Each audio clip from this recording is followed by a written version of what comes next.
we get asked this question. So we started to frame it up as the elephant in the room. And here's what people say: you're too small as a minority party and you're too late. So I'll answer the too small first at the moment. And people said, don't waste your vote on a minority small party. But you see, MMP was made for big and small. The last 3 years, what we've had is the old system that we voted out in 1994. We had a referendum in the country. We said, we don't want to go back to that old system. Because all we did is had one party rule from the left, another party rule from the right. It was just like a pendulum, and people said, we need to stop it. Let's do something better. What we adopted is a system that came out of Germany called MMP, Mixed Member Proportionality. And so what it was made for the big and the small. So smaller parties could hold the bigger parties to account. And you have what they call coalitions. So you see, this is now what people are looking for. But here's the thing. They look across at this party and they said, no, they're evil. Look at this party. We used to like them, but they've sort of now become evil. And then we're saying, let's just choose the lesser of two evils. And what that means is that we're voting out of fear. And I can tell you this now, the people who talk about the wasted vote are often the big parties because they want your vote. But if we do that, here's what we're going to have. We're going to have what we had the last time. Another 3 years of the domination of one major party. You need a coalition party, and a minority party does that. You would have seen that with New Zealand First. You know what they became? It's the words they called the kingmaker. You can hold them to account. You can make sure there's a balanced view that when you make decisions under what they call a coalition supply and confidence, you can actually give that to them and say, in order for us to be able to have that supply and confidence, you need to ensure that we uphold to these principles and these bottom lines. So that's what it has as well.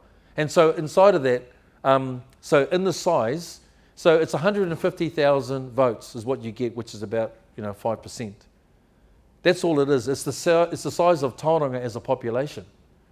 And when you look at that, you think like, okay, 150,000. People say, it's too hard. And I remember that actually, it was Sergeant that rang me and he said to me, Alfred, that's a big number. Give me something smaller. So we divided 150,000 by 72 because there are 72 electorates in the country, 65 general, 7 Māori seats. And when you break that down by 72, it becomes 2,083. You're thinking like, wow, that's apparently how you eat an elephant one bite at a time. So now it's achievable. Now it's not so hard. And now what we're saying is that don't vote for the lesser of two evils because that's voting out of fear. How about we start voting out of hope? How about we start voting for the fact of the things that we want that will make the difference? That's what we believe is really important as well. Because you're right, there was a time where we trusted, because there was a House of Representatives, that the smaller parties or the parties that were there, that MPs would represent our views and our values. That's changed now. Big parties now will represent their own often ideologies. And can I say this to you? If we have a swing of vote to National and ACT, you're not going to have conservative values in there that we used to have. That's right. I had Barry Soper interview me and he said to me, Alfred, why have you moved away from National? I said, I didn't. They moved away from me. I still upheld my conservative values, like a lot of people that are there. And if they do their history, they'll realise the fact is that the National Party had a conservative base. But the challenge with the Conservatives is that we don't often speak up and we don't activate ourselves. But we now need to have a campaign of courage. We now need people to actually then activate their voice as Conservatives and say, actually, this matters. When you vote for NewZeal, here's what you're telling to the public and to the other political parties. You're voting for a set of values that you believe are really important. And at the moment, you don't have them. I've heard people turn around and say, I'm voting for ACT because they're a Conservative party. No, they're not. They're far from being a Conservative party. And you think about euthanasia that was put through. That's not conservatism. That opened the portal of death into our country. And do you know why? Because the full legislation of the bill is this: death with dignity and assisted suicide. So we've now allowed a certain type of suicide to be in law in our nation. We've now turned people to say that, if you feel lonely and you're a burden, and if you feel that you're terminal for 6 months, you know what? It's okay. You can end your life. Palliative care specialists were telling us this. By the way, 36,000 submissions, the largest of any legislation at any one time. And here's what happened. Here's what they said. 93% of those who put a submission opposed the legislation around euthanasia. And here's what the medical practitioner said. It's because it's unsafe. So you've got a bill now before Parliament that means that from the cooling off period, which means that person can change their mind, it's only 48 hours in New Zealand. If you go to Victoria in Australia, it's like 14 days. You go to Ontario, it's like 48 days. The cooling off period is a time when you make a decision to actually, I want to be euthanized, to when you may change your mind. 48 hours, you don't have time to change your mind. But that's the bill that's been put in under David Seymour, who said this is death with dignity. No, it's not. It's not death with dignity. It's removing all the dignity. And here's the thing that's going to be imposed the most. The people who at least have the opportunity to speak up and speak out against it won't be able to be heard. I put in a bill, or an SOP, called a supplementary order paper against his bill, one of many. You know what that order paper was? It was this, that under the current health acts and legislation that we have a thing called cultural competency. And what that means is simply this, that if you've got people who speak a different language, come from a different culture, then you have to provide interpreters. You have to have the ability, because those people need to know fully and be conscious of the decisions that they're making. Do you know what he did? He voted that bill down, that piece down. He said it doesn't care, it doesn't matter. So you could have someone who does not speak English be misinterpreted and then all of a sudden be euthanized in 48 hours. So can I tell you, you tell your friends, you tell your people, if anyone's going to vote for David Seymour and the ACT Party because he's a conservative, he's not a conservative. He's far from it. So let's talk about the National Party. Since you're now warming me up to it, let's go. Let's go to town on that.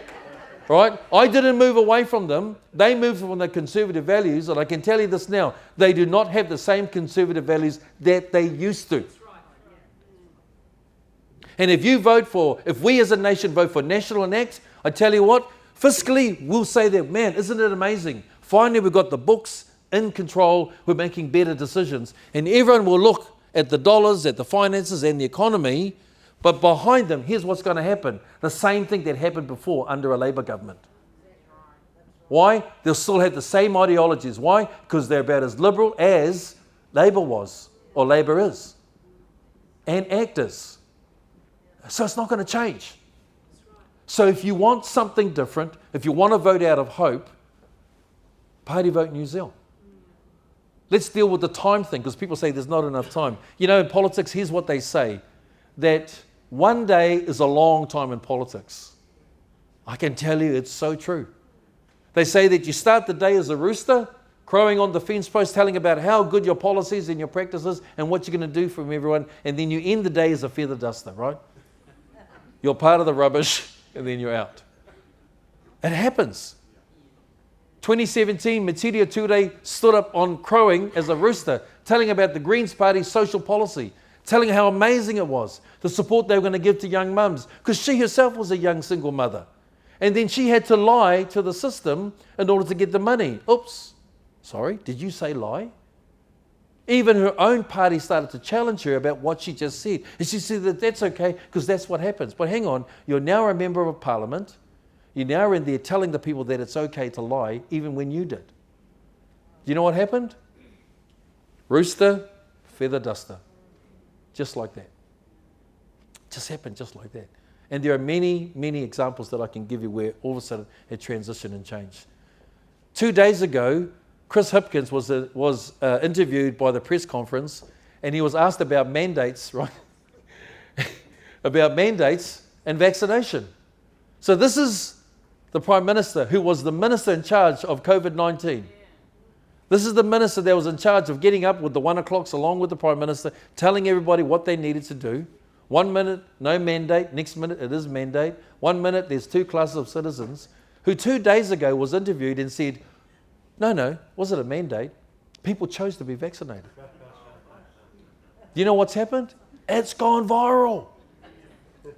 You know what's going to happen? His polls are going to go down like this. Boom, boom, boom. And you know what's going to happen? there's going to be a whole lot of people looking for a home to put their votes. Party vote New Zeal. Huh? Things will change. The last thing I'll say about timing, people ask me this question. They've had the campaign runway for over nearly 12 months. They've been out there doing what they're doing. Do you know that in the polls we still have around about 20 to 25% of voters who still don't know who to vote for? 20 to 25%. When people are asking them about the reasons why, they say we don't know who to trust. So here we are, 40 days out, we've still got people who don't know who to trust. And here's another thing, is that there's on average 600 to 700,000 people who don't vote. That's a big pool of people. We only need 150,000 people. You only need over here 2,083 and then some. Now we're changing history.